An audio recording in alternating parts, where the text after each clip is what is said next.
Okay, so 20, 11, 10. Let's talk spread or empty for us. Okay. And so for us, if we have no back, hey, empty, empty, empty, empty, empty, in an effort to get more skill, guys, and we talked about this on the coverage side in the first and second video, we're having to possibly defend width and depth of the field here.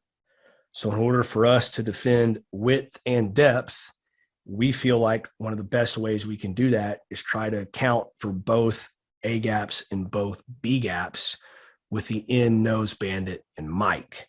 So if this was a normal camp rule set for us, again, depending on who the quarterback is, are they getting an empty so they can run the quarterback? I don't know.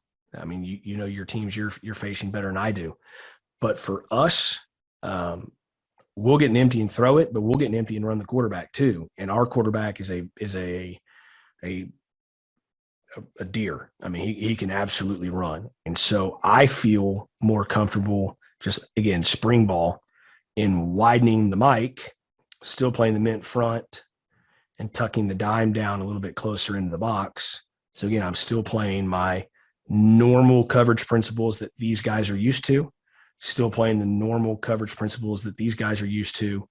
And now if it becomes a cat and mouse game, I probably most likely in this scenario have a better athlete against a better athlete, as opposed to if I move the dime and keep the mic, now I've got the mic matched up with the quarterback. In theory, that may not be my best option. Sometimes it is, sometimes it's not. And so again, depending on the week, depending on the rule, but we would check mint versus a spread set, what our offense calls spread.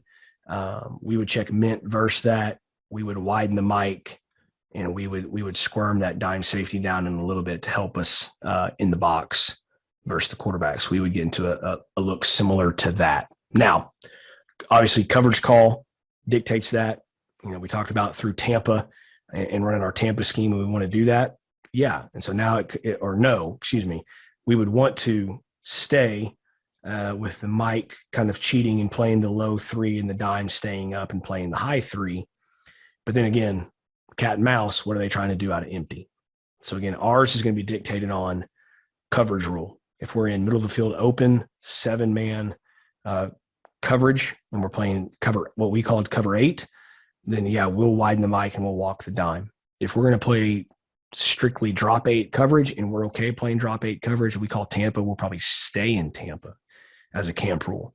But if we do have some sort of non-pressure call on that week, we're going to have a specific plan for empty.